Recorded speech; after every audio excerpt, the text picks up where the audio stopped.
Sebenarnya perkenalkan nama saya Stanangelo dari kelas 2I SIB.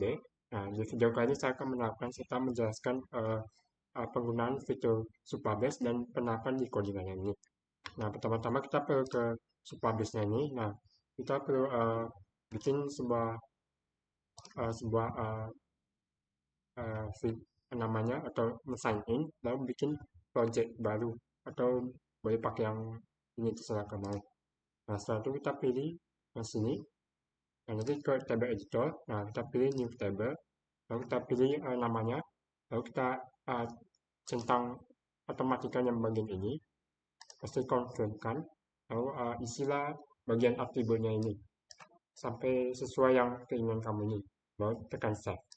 Nah, berikut seperti berikut ini, ada tampilan salah satunya yang atributnya, sini nama feedback, ini dicentang off kan, lalu sini berikut atributnya yang digunakan, lalu kita save. Nah, setelah itu kita akan mengarah ke kegunaannya. Setelah itu kita ke bagian extension, jangan lupa mendownload yang namanya Rapid API ini. API misalnya. Nah, Rapid API ini install, lalu ke sini. Nah, setelah itu menerapkan yang kayak tadi itu di Supabase. Saya menerapkan pricing dan fitness seperti ini. Nah, setelah itu misalnya di pricing ini, nah headers kita masukkan seperti berikut IP key, lalu ada content type authorization. Di content type ini masukkan yang application JSON, lalu yang IP key dan authorization ini masukkan link yang seperti berikut ini. Di di data API, bukan data API, di API key ini kita copy ini. Nah, lalu kita paste di sini. Nah, yang di authorization masukkan DL ini, lalu kopas yang bagian itu. Lalu berikutnya di sini jangan lupa menerapkan yang bagian berikut ini, yaitu bernama data API. Lalu kita copy yang bagian ini. Setelah itu kita masukkan seperti berikut ini. Nah, di tambahannya di sini terapkan slash itu slash lagi, yaitu V1, lalu pricing sesuai dengan entitas yang digunakan. Nah, berikutnya sini ada query-nya atau bodinya juga bisa. Nah, di sini JSON terapkan atribut-atribut yang diterapkan tadi di sini. Ini table editornya, sesuaikan yang atributnya. Setelah itu, setelah selesai atributnya, tekan send. Nah, nanti kalau misalnya sesuai dengan lokasi backend-nya, nanti akan menuju seperti berikutnya, yaitu OK. Kalau masih ada terjadi error, berarti itu ada di antara lokasinya yang tidak sesuai atau masih belum sesuai atau typo di kalimatnya. Nah, berikutnya di sini saya menerapkan di sini komponen box itu menerapkan seperti berikut ini tampilan codingannya box function success error dari info bitanya menerapkan base classnya. Lalu sini ada empty text seperti berikut codingannya import return dengan iconnya. Lalu sini ada footer bukan footer, yaitu generic table maksudnya. Nah, seperti berikut tampilan codingannya, itu ada class name, ada itu call max, class name indexnya yang role seperti itu. Lalu sini ada loading spinnernya.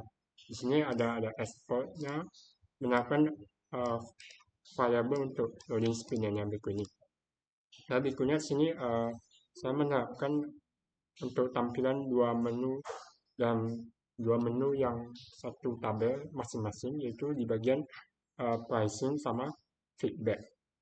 Nah, kita pertama-tama ke feedback. Sini saya menerapkan di bagian feedbacknya.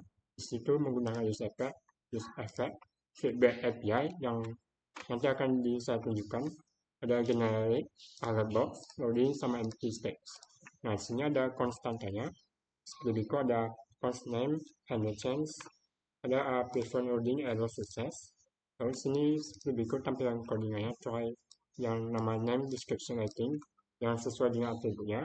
Lalu sini kalau misalnya berhasil, maka akan dikatakan berhasil. Kalau tidak, dia akan bisa ditambahkan kalau mau. Nah, datanya seperti berikut ini. Nah, berikutnya saya ada cons yang mendirect. Sini ada yang mengedit. Nah, saya ada yang meng-cancel juga. Terus ada log feedback, terus ada use effect, dan sini ada returnnya. Nah, sini nama kalimat jadinya atas feedback pengguna. Sini ada error suksesnya, formnya itu ada handle submit, handle change, terus ada text alianya itu handle change itu ini nama untuk yang bagian nama. Lalu di sini ada description, ini text ya. Yang ini bagian numbernya. Lalu sini ada bagian tombol button yaitu submit.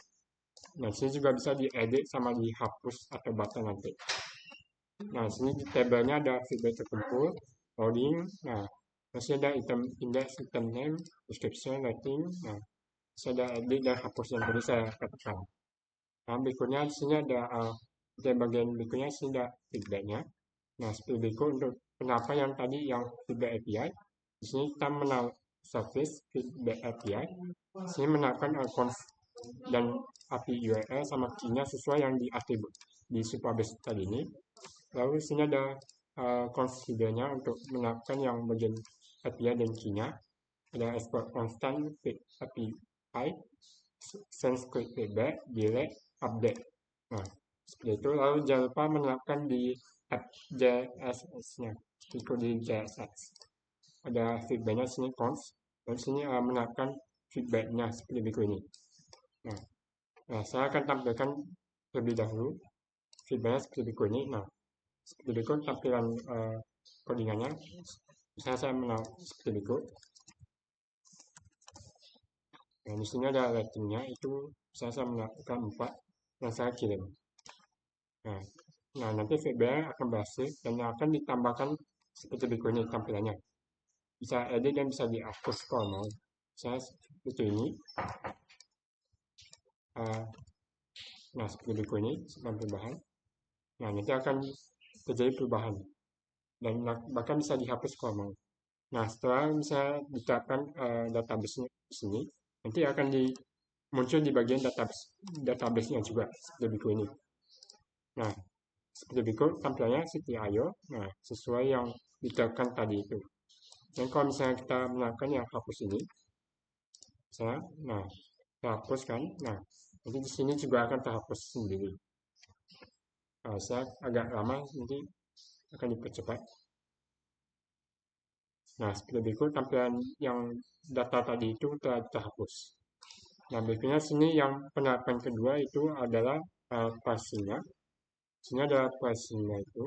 Nah, sini penerapannya di bagian pricing order yang link untuk setelah bagian pricing-nya. Nah, sini saya menerapkan yang kayak tadi itu sesuai ada generic, alert, loading, spinner, anti, delete. Nah, sini ada handle change submit-nya, loading error sukses.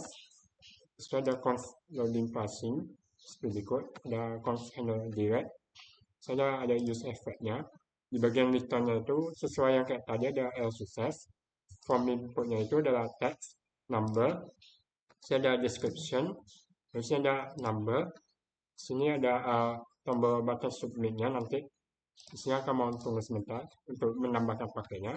Terus ada table itu pakai akan tersedia. Biasanya ada logging spinner yang itunya akan diterapkan. Ada kolomnya yaitu nanti yang sesuai database-nya itu nama, harga, deskripsi, rating, dan aksinya. Nah, setelah itu ada akhir delete nanti sebuah icon atau button untuk mendelete-kannya nanti. Terus sini ada bagian service-nya itu pricing API. Sama yang kayak tadi menaikkan API URL sama key sesuai yang kayak di Supabase yang dimiliki sebelumnya. Nah, ini saya akan hapus sebentar. Nah, setelah itu ada export constantnya itu pricing IP, itu get trans, create order, get all data, sama delete. Nah, setelah itu jangan lupa menaikkannya di app JSS-nya. Seperti berikut tampilannya ada di app JSS itu pricing order. Nah, lalu di situ saya menaikkannya di pricing, berarti di sini di dalamnya itu pricing order. Nah, setelah itu saya akan tampilkan tampilannya. Nah, seperti berikut ini tampilan untuk pricing-nya. Ini kan pricing kan. Kalau misalnya kita pilih pakai seperti ini, nah nanti akan muncul yang berikut ini tampilannya. Pricing order namanya. Itu yang tadi ada basic. pastikan harganya hapus ya. Misalnya anggap gitu, deskripsinya ingin beli, ini ratingnya misalnya 4 lah gitu. Nah ini sudah saya tetapkan 9. Nah kalau misalnya saya tambah pakai lagi seperti ini, nah nanti akan berhasil. Nah nanti seperti berikut basicnya akan muncul ingin beli seperti berikut. Nanti akan juga muncul di pricingnya juga seperti berikut ini.